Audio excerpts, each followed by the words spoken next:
시험을 참는 자의 복이라고 하는 제목으로 은혜를 받고자 합니다.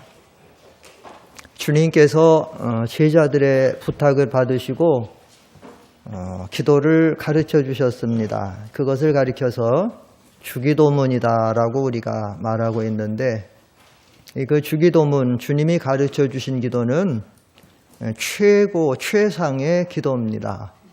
정말 그 기도의 의미를 생각하면 가장 분명하고도 확실한, 우리는 주기도문을 형식으로 하지 말고 정말로 그 의미를 믿고 의지하면서 기도하면 최상의 기도인 줄을 알고 기도 생활을, 그 주기도문의 기도 생활을 잘해야 되는데, 그 주님이 가르쳐 주신 기도의 내용 중에 아주 중요한 부분이 하나 있는데, 그게 뭔가 하면 시험에 들게 하지 마시옵고 기도하라고 주님이 가르쳐 주고 있어요. 시험에 들게 하지 말게 해달라고 하는 기도입니다.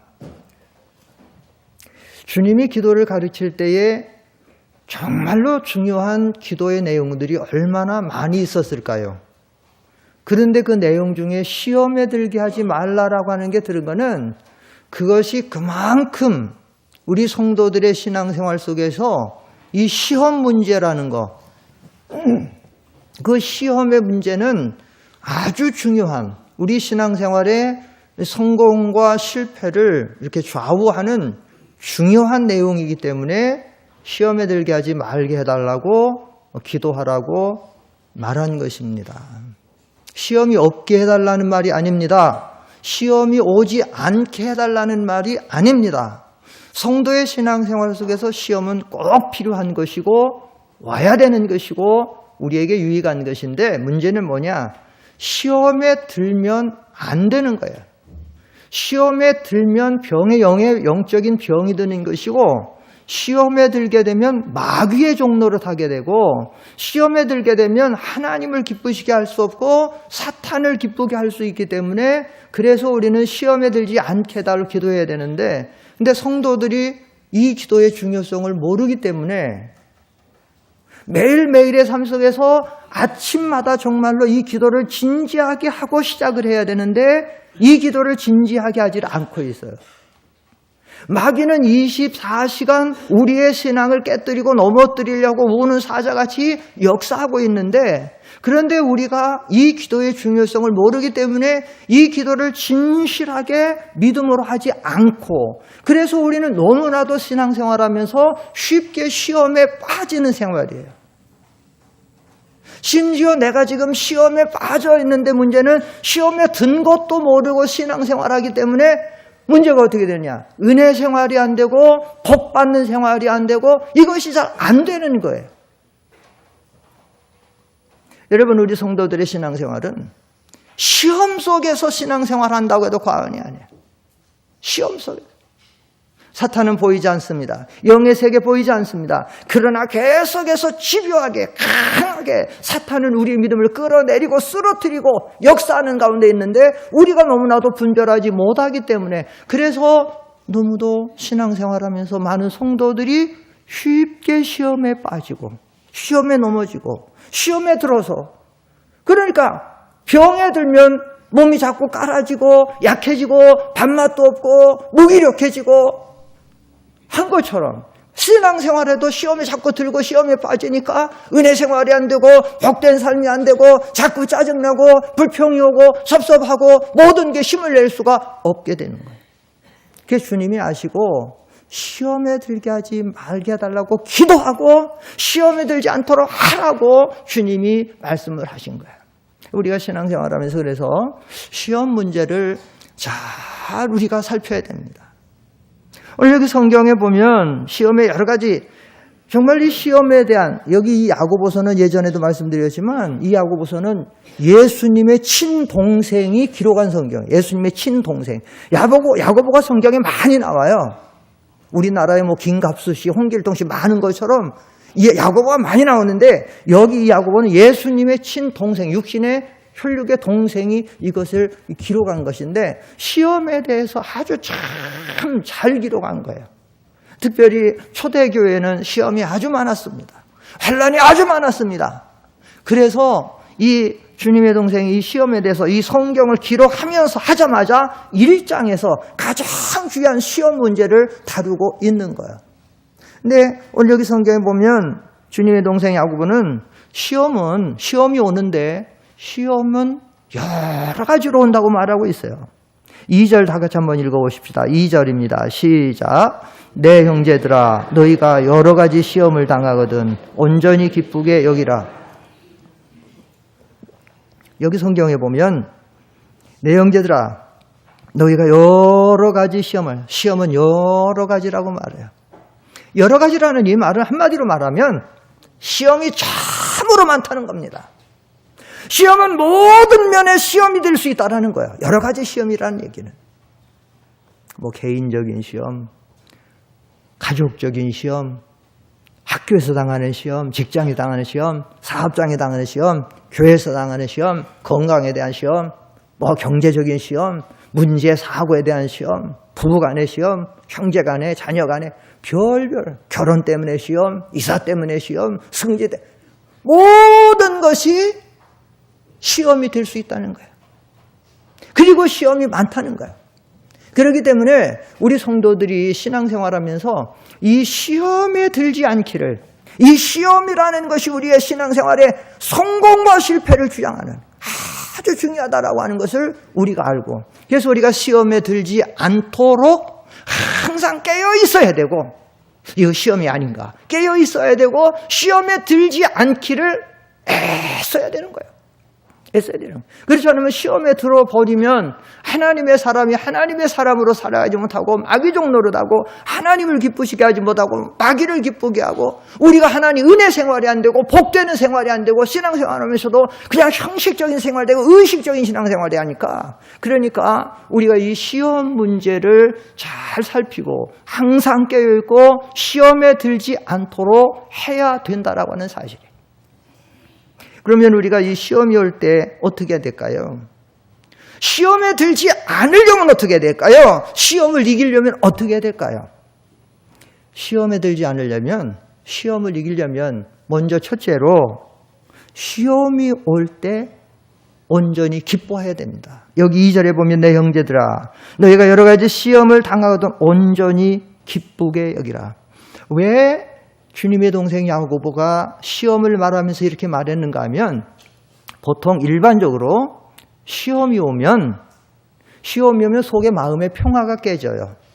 기쁨이 깨질 수 있어요. 감사가 깨질 수 있어요. 그리고 인간 감정의 변화 때문에 섭섭할 수 있고, 불평과 불만이 나올 수 있고, 원망이 나올 수 있고, 낙심이 나올 수 있고, 두려워할 수 있고, 그것이 점점점 심해지면 나중에 이 시험에 깊이 들면 나중에 심해지면 나중에는 삶을 포기하기까지 하는 거예요. 삶을 포기하기까지 하는 거예요. 시험은. 아니, 남을 죽일 수도 있어요. 시험에 들면 남을 죽일 수 있어요. 정말로 죽일 수 있어요. 그리고 자기의 삶도 포기할 수 있어요. 그렇기 때문에 오늘 성경은 시험이 오면 먼저 기쁘게 여기라고 말하고 있어요. 기쁘게 여기라. 사실 시험이 오면 기뻐할 만한 일로 시험은 뭐 그런 유혹, 어떤 세상적인 유혹 때문에 그럴 수도 있지만, 보편적으로 시험이 오면 마음이 안 좋아져요. 섭섭함, 불만, 불평 이런 것들이 얘기되고, 뭐 여러 가지 그런 완전 부정적인 것들이 와요. 그런데 오늘 성경은 온전히 기쁘게 여기라 이렇게 말하고 있어요. 근데 사실 처음에 시험 올 때 이렇게 온전히 기쁘게 여기가 쉽지 않아요. 우리는 감정적인, 정서적인 이 모든 것들이 있는데, 시험이 오면 어려운 것들이거든요. 보통 일반 삶 속에서 안 좋은 거. 시험이 뭐나 하면, 시험은 우리 마음의 평안을 깨뜨리고 우리의 마음을 불편하게 하고 뭐 낙심하고 뭐 하게 하고 하면서 믿음의 길을 정상적으로 걸어가지 못하게 하는 것이 시험이기 때문에. 그런데 오늘 야고보는 온전히 기쁘게 여기라는 거예요. 우리가 온전히 기쁘게 여기려면 어떻게 되느냐?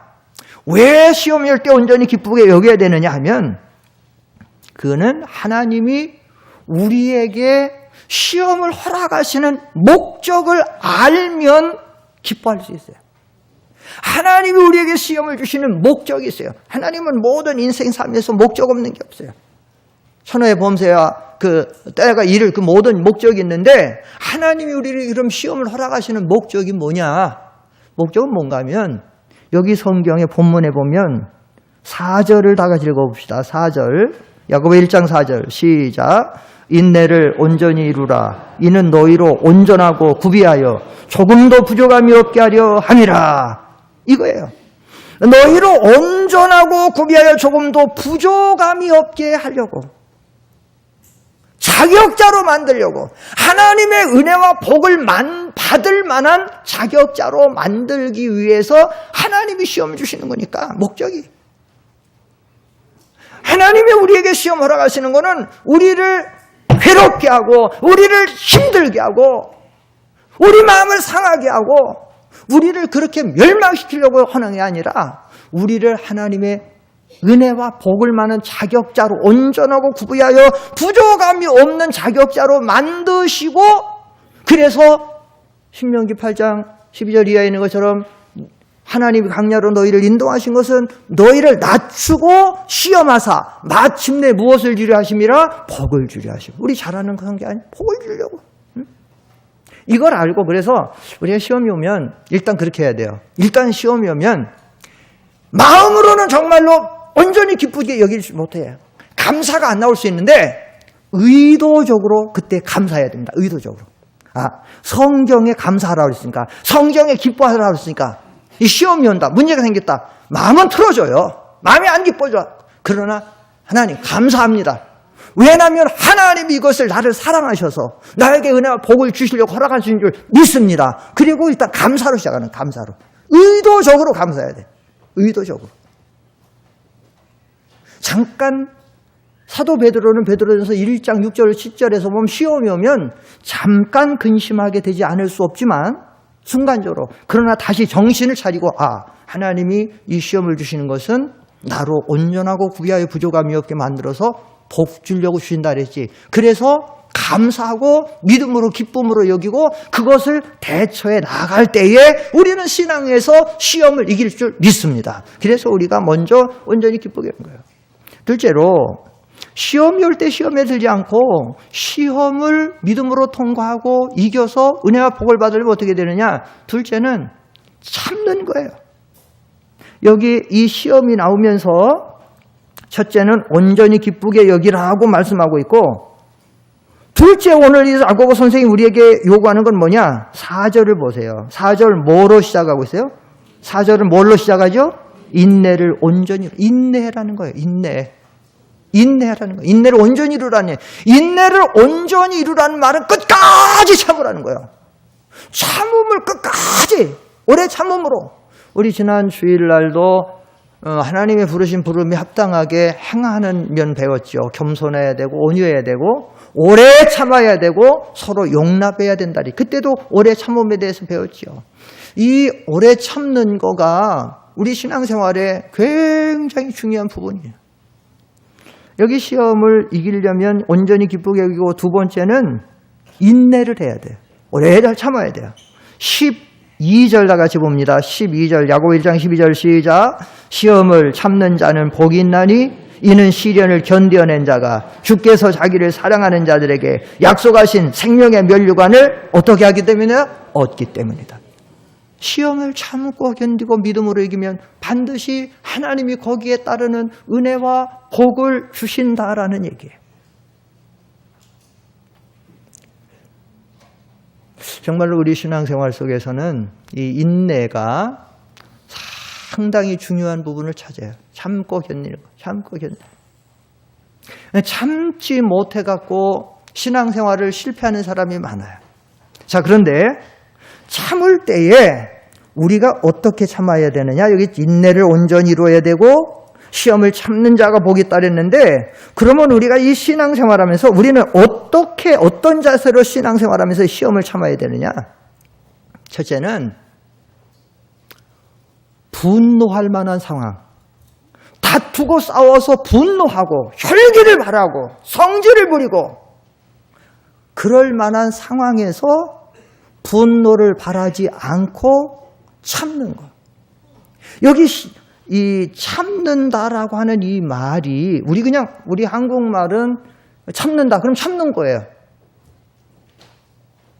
근데 이 하나님의 섭리가 굉장히 오묘한데 이 성경이 기록될 당시에 제일로 이 문화나 어원적으로 발달했던 나라가 어는가 하면 지금의 그리스, 헬라예요. 헬라라는 나라.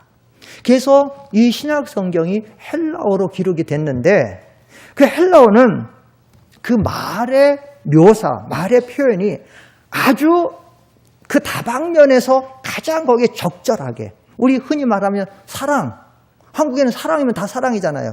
부모 간의 자식 간의 사랑, 형제 간의 사랑, 동족 간의 사랑, 이성 간의 사랑, 그냥 다 사랑이잖아요. 사랑.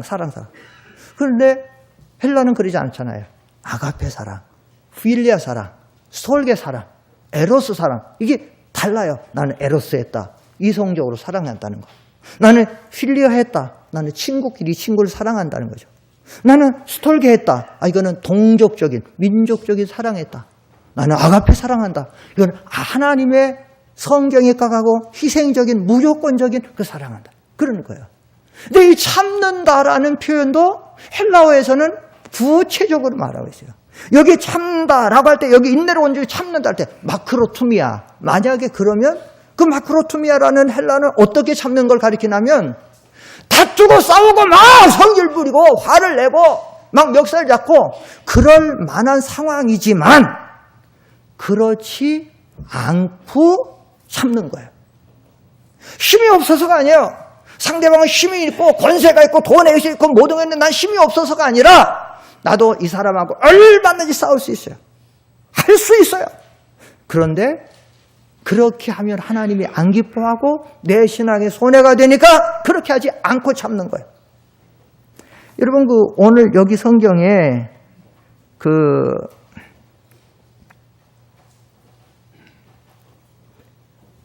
요걸 야고보서 1장 19절로 20절 한번 보십시다. 여러분 성경 펴 있으니까 그대로 읽어보세요. 야고보 1장 19절로 20절 시작. 내 사랑하는 형제들아 너희가 알지니 사람마다 듣기는 속히 하고 말하기는 더디하며 성내기도 더디하라. 사람이 성내는 것이 하나님의 의의를 이루지 못함이니라. 여기 보면 하나는 속히 하고 두 가지는 더디하라고 가리키고 있어요. 야고보 선생이 이 시험을 쭉 얘기하다가 무엇은 속히 하라 그랬습니까? 듣기는 속히 하고 하나님의 말씀 듣기는 속히 하고 하나님의 음성 듣기는 속히 하고 말씀 듣기는 속히 하지만 뭐 하기는 더디하고 말하기는 더디하고 성내기도 더디하고 시험이 올 때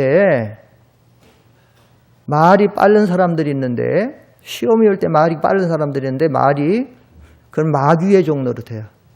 시험이 왔다. 문제가 생겼다. 막 떠들고 다닌다. 말하고 다닌다.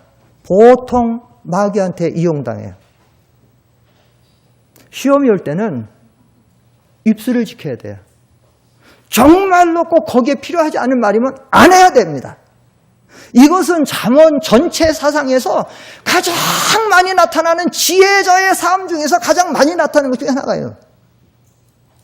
말 많이 하지 말라는 거. 지혜서에선. 지혜 없는 사람이 이렇게 말 많은 거야. 똑똑한 것 같지만 똑똑하지 않은 거야. 너무 말이 많아. 그래가지고 실수하고 그래서 시험을 키우고 자기도 은혜 받지 못하고 자기 말 듣는 사람도 은혜 받지 못하게 하고 자기 가족에게 은혜 받지 못하게 하고 교회 시험에 들게 하고 이게 말하기. 시편 4편 4절에 보면 그런 말씀이 있어요. 시편 4편 4절 한번 보면 앞에 보시고 시작. 너희는 떨며 범죄하지 말지어다. 자리에 누워 심중에 말하고 잠잠할지어다. 너희는 떨며 범죄하지 말고 함부로 하죠. 범죄하지 말고 마귀 종로를 하지 말고 자리에 누워서 너 심중에 말하고 잠잠하라는 거예요. 함부로 하지 말고.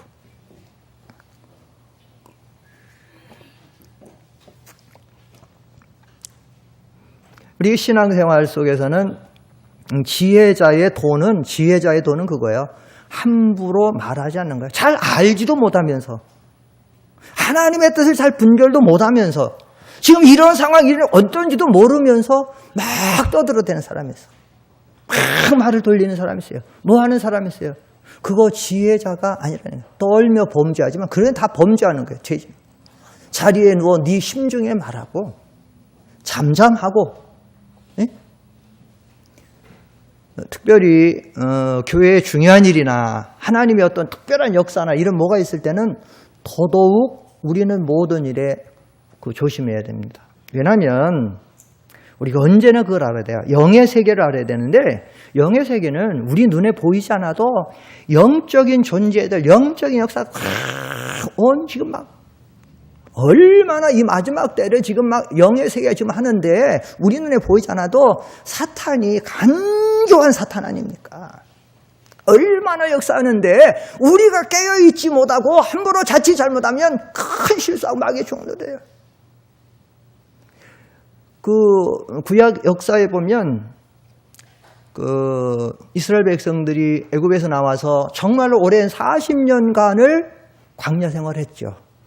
이제 마지막에 하나님의 은혜로 요단강을 건너면 그렇게 기다렸고 사모했던 적국부는 가나안 땅이야. 그래서 거기를 들어가요. 거기를 들어간 다음에 그 다음에 딱 나타났어요. 여러분 신앙생활은 뭐 들어갔다고 해서 뭐 하나 이루었다고 다 된 게 아니에요. 뭐가 나타나면 쿵 하고 나타나는데 가나안에서 가장 크고 견고한 여리고성이 나타나요. 이 여리고성은 얼마나 견고한지 몰라요. 마차 2대가 그 성 위에서 다닐 수 있다. 만리장성에 가보신 분들은 만리장성이 굉장히 크죠. 위에 올라가 보면은 이렇게 막 넓잖아요. 트럭 같은 게 다닐 수 있을 만큼 넓잖아요. 만리장성도 그게 견고했잖아. 여리고성이 그 성 위에 마차 2대가 다닐 수 있을 정도로 그렇게 넓었대요. 어떤 문헌에 보면. 그런데 그것을 이스라엘 백성들이 물리치고 무너뜨려야 가나안을 정복하고 할 수 있어요. 나가는 거예요. 그런데 하나님의 역사는 뭐냐?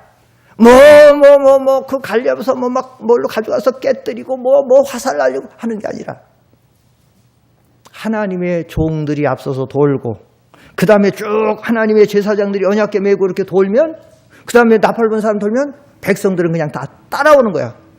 매일 하루에 한 바퀴씩 도는 거야. 그리고 마지막 날에는 7번을 도는 거야.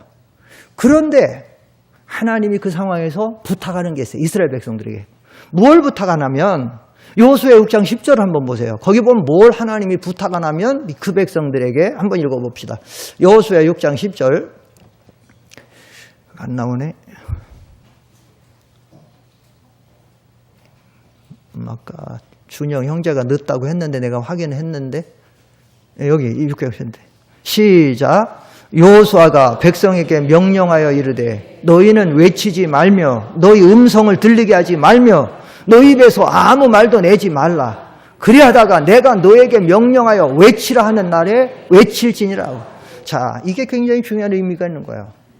사실 여리고 견고한 성이 있는데 이 성을 무너뜨리려면 마차 같은 거에다가 그 앞에 큰 나무 같은 거나 흉 같은 거 가져가서 막 부딪혀갖고 문을 깨뜨려야 들어갈 수 있는데 그런 방법이 아니에요. 아니면 토성을 쌓는 거예요. 백성들이 수천 수만 명이 갖다가 흙을 날르면 높아지면 걸리고 가는 거예요. 근데 그런 방법이 아니에요. 무조건 돌아라. 하나님만 믿고 순종하라는 거죠. 그런데 이거 할 때 이 믿고 하나님 순종을 도를 때 너희는 뭐라 그래요? 외치지 말며 너희 음성을 들리게 하지 말며 너희 입에서 아무 말도 내지 말고 그냥 돌기만 하고 내가 외치라고 할 때 외치라. 이 중요한 이유 중에 하나는 뭔가 하면 이건 하나님만 믿고 하나님에게만 맡기고 하는 거잖아요. 그런데 믿음 없는 사람들이 옆에서 한마디씩 하는 거예요. 이렇게 한다고 여리고성이 무너져? 아니 여리고성 무너뜨리려고 하면 우리 뭐라도 한번 해봐야 되는 거 아니야? 이거 우리가 지금 헛된 일을 하는 거 아니야? 헛된 수고하는 거 아니야? 이거 뭐 방법이 잘못되지 않았어?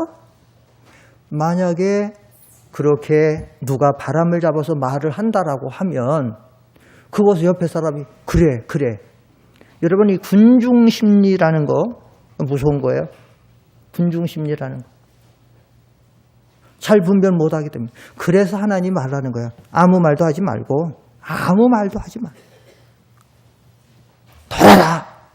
순종해라. 하라는 거야. 아무 말도 하지 마.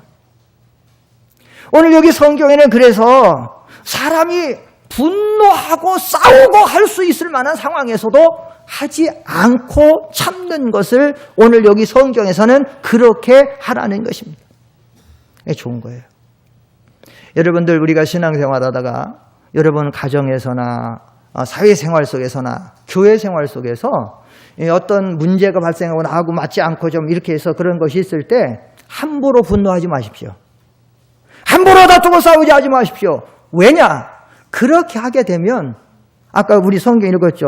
우리가 그렇게 사람이 성내는 것이 무엇을 이루지 못함이니라 했어요. 야고보 1장 20절에 무엇을 이루지 못해요? 다투고 싸우고 분노하면 무엇을 이루지 못해요?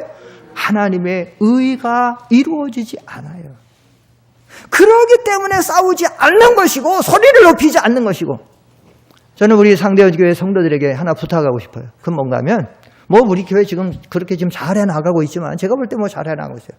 무슨 재직회라든지 각 전도에 무슨 회라든지 기관장 회라든지 뭐가 있을 때는 절대로 내 의사 얘기할 수 있어요. 내 의견을 개진할 수 있어요. 뭐를 할 수 있어요. 그런 전부 함부로 혈기 부리지 말고 분노하지 말고 그렇게 하지 말라는 거예요. 왜냐하면 성경이 그것을 우리에게 가르치고 있어요.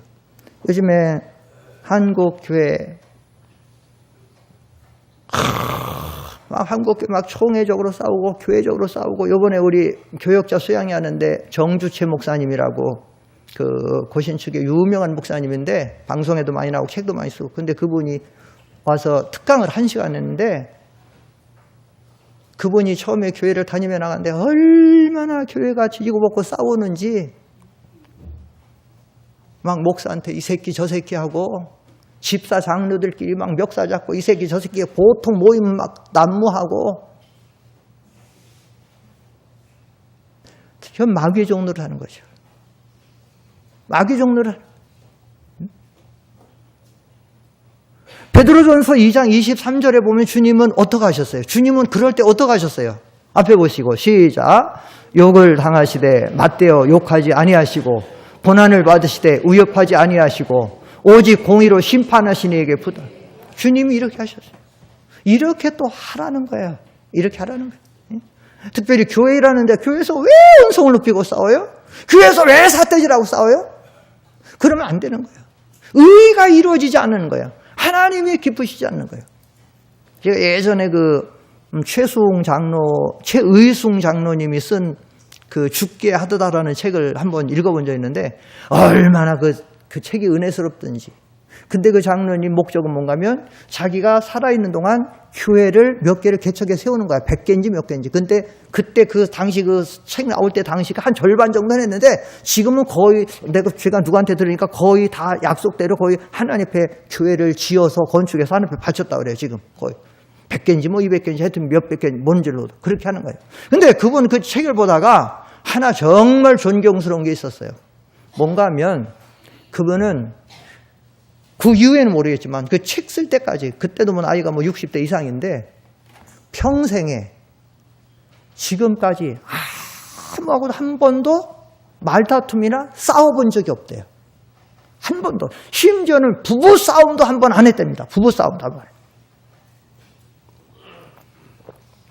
여기도 부부싸움 안 하시는 분 있어요? 부부싸움. 주영기 집사님은 얼굴이 곱상해서 안 싸우실 것 같은데. 한 번도 안 싸웠죠? 예?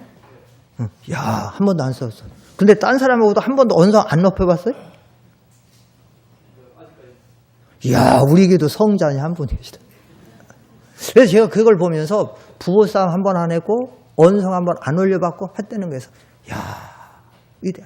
근데 그 장로님이 어떻게 그렇게 했나, 자기가 밝히고 있는데, 그 책의 제목처럼, 성경에, 한번 읽어봅시다. 골로새서 3장 23절에 보면, 아니, 여기 앞에 나와요. 앞에 보시고, 시작. 무슨 일을 하든지 마음을 다하여 죽게 하듯 하고 사람에게 하듯 하지, 이거예요. 그 사람의 좌우명이 이거예요. 무슨 일을 하든지 주님께 하듯 하고 주님 앞에서 주님을 대하듯 하고 사람에게 하듯 하지 마. 그러니까 남편이다. 아내가 남편 대하다. 우리 주님이다. 대하는 거예요. 남편한테 막 바가지 긁을 수 있어요? 못해요. 아내를 예수님이라 아내한테 막 폭력 행사할 수 있어요? 없어요. 어느 곳에가 누워든지. 이렇게 하다 보니까 한 번도 안 했대요. 오늘 참는 거는 우리가 이런 중심에서 이렇게 참아야 된다라고 하는 거예요. 특별히 우리 교회 생활은 하나님 앞에 사는 거 아닙니까? 하박국 2장 20절에 보면 하박국 선지자를 통해 하나님 우리에게 요구하는 건 뭔가 하면 앞에 보시고 시작. 오직 여호와는 그 성전에 계시니 온 땅은 그 앞에서 잠잠할지니라 하시니라. 성전 안은 우리 교회 성도들의 모임 잔치는 거기는 전부 주님이 계시는 거예요. 예배 시간 여기 지금 주님이 계세요. 믿습니까? 주님이 계신 거예요. 회의를 합니까? 예수 믿는 성도들이 회의합니까? 거기 주님이 계시는 거예요. 거기서 어떻게 언성 내필고 분노라고 못하는 겁니다. 형제끼리 싸우다가도 아버지가 오면 뚝 끝이고 신하들끼리 갑론을 박아다가도 임금이 들어오면 상관만 합시하면 참 벌벌 떨고 무릎 꿇고 하는 것처럼 우리는 하나님 앞에서 여기 지금 앞에 있는 것처럼 사람에게 하듯 사람 앞에 하지 말고 그렇게 할 때 우리는 분노하지 않고 다투지 않고 잘 참을 수 있을 줄 믿습니다. 두 번째로 여기 또 하나의 참는다는 의미가 있는데 그건 스테이고 이건 뭔가 하면 다투고 이런 것만 아니라 어떤 시험이 오고 이렇게 될 때에 이렇게 싸우고 다투고 할 만할 때에 이 의미는 무슨 말인가 하면 상대방의 허물이나 결점이나 어떤 잘못된 부분을 드러내지 않고 참는다는 의미가 있어요. 보통 싸우는 사람들이 보면 유치하게 싸우는 사람들은 어떻게 하냐면 싸우다가 보면 네가 잘했냐? 내가 잘했냐? 이렇게 하다가 보면 아니야 너는 이렇게 됐잖아. 그럼 상대방 아니 너도 이렇게 했잖아. 서로 상대방의 허물 결점 얘기하다가 나중에 어디까지 나오냐? 니네 아버지는 이렇게 했잖아. 그럼 또 이 사람은 니네 아버지도 더 했잖아. 이 나오는 거. 이런 유치한 그렇게 하지 말고 허물을 드러내지 않고 참는 것. 이것이 주님의 인내예요. 주님이 베드로의 허물 드러내지 아니하고 그 제자들의 드러내지 않고 그냥 참으시고 사랑으로 참으시고 용납하시고 나가시는 거예요.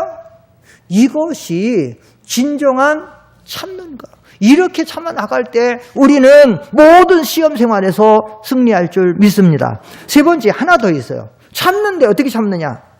이 헬라어 중에 휘포메니아라는 말이 있어요.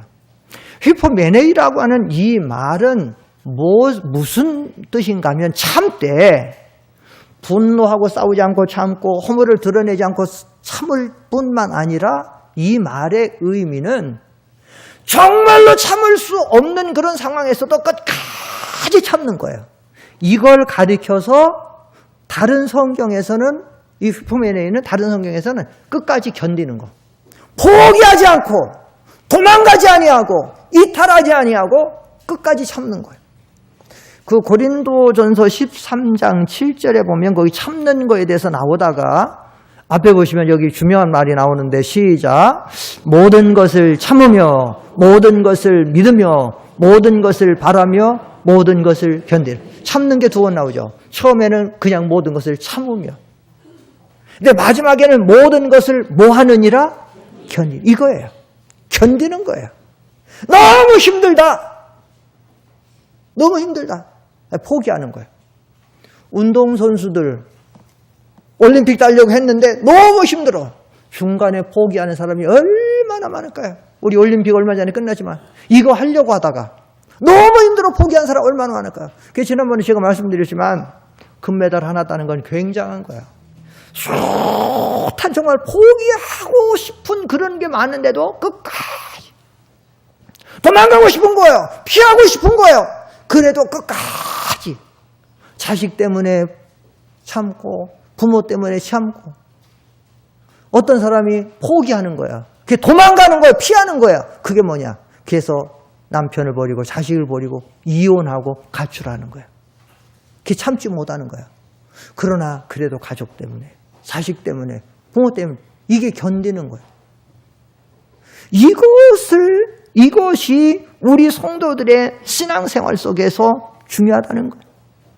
그래서 예수님도 끝까지 견디는 자는 구원을 얻는다. 사도 바울 서신에도 보면 하나님의 이런 일을 위해서 끝까지 하나님의 일꾼으로 많이 견디는 것과 이런 표현들이 있어요. 지금 시간상 다 찾아볼 수가 없지만 사람이 너무 힘들게 들면 그때는 어떤가 하면 도망가고 싶어요. 도망가고 싶어요. 너무 힘들어요. 포기하고 싶어요. 그러다가 정말 힘들으면 포기하는데 어떤 포기를 하냐면 자기의 생명도 포기하는 거예요. 생명. 그게 자살이지요. 한 2달 전에 요즘에 우리는 나이 든 사람들은 잘 모르는데 나이 젊은 사람들을 우상같이 여긴다라고 하는 샤이니의 어떤 친구 하나가 자살했잖아요. 제가 자살하면 제가 유심히 봐요. 누구 유명한 사람 자살했다면 뭘 유심히 하냐면 저 사람이 크리스찬인가 난 크리스찬인가 한번 봐요. 역시 제 예감이 맞았어요. 십자가 있고 그 빈소에 보니까 십자가 있고 암흑의 성도 딱 썼어요. 근데 유서가 나왔어요. 그 유서를 한번 제가 유심히 봤어요. 저는 이제 교역자니까 목회자니까 성도들의 그런 관심이 여러 가지 고민 이제 그런 걸 통해서 간접적으로 느낄 수 있으니까. 유서에 보면 그런 말이 있어요. 그 사람이 죽기 전에 유서를 써놨는데 뭐라고 써냐면 자기가 물어본대. 사람들에게 왜 사냐 물어보면 그냥 산다 그렇게 말한대요. 왜 죽느냐 그래서 왜 죽느냐 이렇게 물어보면 지쳤다. 시달리고 고민했다. 이렇게 말한다는 거예요. 죽는 사람들은 왜 죽냐면 왜 사냐 그러면 그냥 사는 거야. 그냥 목적의식이 없어요. 가치관이 없어요. 그냥 사는 거야. 태어났으니까 사는 거고 그러다 결혼해서 애 낳았으니까 애 기르는 거고 그러다 보니까 그냥 사는 거야. 여기도 그냥 사시는 분 있으세요? 그냥 사시는 성도님들 계세요? 있으면 예 해보세요. 그냥 사시죠? 너무 순종을 잘해요. 우리 하나님 믿는 사람들 그냥 살아요? 무엇을 위해 살아야 돼 우리는? 하나님의 영광을 위해. 사람이 제일 되는 목적. 그냥 사는 분은 오늘 속고 대죄하고 회개하고 그냥 사는 게 아니에요. 얼마나 보배롭고 존귀한 우리 인생의 가치 있는데 왜 죽냐? 죽을 사람은 너무 지쳐서 시달려서 고민해서 그게 죽는다. 지금 이 친구가 지금 그런 거예요. 지금 상황 그래서 하는데 이 친구가 마지막 그런 고백을 해요. 그런 어려움에 여태껏 살아왔는데 마지막 표현이 뭔가 하면 그런 어려움에 여태껏 살아왔는데 이젠 도망치고 싶은 거다. 이젠 도망치고 싶어. 난 도망치고 싶었어. 나에게서 너에게서 도망치고 싶었어. 포기하는 거예요. 그러다가 그 유서를 써놓고 정말 포기한 거예요. 도망치고 싶은 거예요. 인생의 삶을 내놓고 포기하고. 성도 여러분, 우리 인생의 삶은 포기하면 안 돼요. 도망가면 안 돼요. 아무리 어려워도 하나님이 우리를 하나님의 오른손으로 붙잡고 있는 줄 믿습니다. 능력으로 붙잡고 있어요. 세상 끝날까지 우리 함께하고 있어요. 도와주세요, 그 하나님. 도망치면 안 돼. 포기하면 안 돼. 도망치면 어떻게 되느냐. 성경에 보면 대조적으로 두 사람 등장하는데 그 한 사람은 정말로 견딜 수 없을 만큼 어려움이 왔어요. 그런데 한 사람은 끝까지 견뎠어요. 포기하지 않았어요. 누구냐? 믿음의 조상 아브라함의 아들 이삭이에요. 그랄 지역에 극심한 흉년이 왔어요. 사람들이 다 애굽으로 내려가요. 거기서는 살 수가 없어요. 여러분 배고픈 사람이 최고인데. 근데 하나님 내려가지 말라 그래요. 어떻게 해요? 죽어도 여기서 죽는다. 안 내려가고 끝까지 벌써 참고 견디고 농사를 지었더니 하나님 100배로 축복해 줬어요. 똑같은 문제를 당했어요. 나오미예요. 이삭도 그랄에서 흉년을 당했고 나오미도 베들레헴에서 흉년을 당했는데 그런데 나오미는 도망가 버려요. 포기해버려요. 여기를 포기해버려요. 베들레헴이 어떤 곳인데? 베들레헴은 떡집이라는 의미를 가지고 있고 주님이 약속하신 장소예요. 주님 태어나신 곳이. 떠나면 안 돼요. 오늘날로 말하면 교회예요, 교회. 오늘날로 하면 성전이에요. 여기를. 근데 너무 힘들어 떠났어요. 떠난 결과가 어떻게 됐어요? 남편 죽고 두 아들 말론과 기론 죽고 다 죽었어요. 비참함. 나중에 그가 회개하고 돌아와서 자기는 살았어요. 믿음의 조상이 됐어요. 회개하기 때문에. 그렇기 때문에 우리가 우리는 시험의 연속 속에서 사는데 이 시험이 올 때에 시험을 이렇게 끝까지 참아야 돼. 세 가지 면에서 제가 말씀드려요. 참는데 시험을 참는 자가 복이 있다 그랬는데 이건 오후에도 더 말씀을 드리는데 이제 말씀 마치는데 세 가지 면에서 첫째는 어떻게 참는다 그랬어요? 뭐 하지 않고 참는 거예요? 분노하지 않고 성내지 않고 싸우지 않고 참는 거예요. 언성 높이지 않고 오직 여호와는 그 성전에 계시는데 함부로 언성 높이면 안 돼요. 둘째는 상대방의 허물을 나타내고 그러면서 싸우지 않고 덮고 참는 거야. 세 번째는 어떻게 하냐? 끝까지 참는 겁니다. 이렇게 참으면 하나님이 놀라운 복을 주실 줄 믿습니다.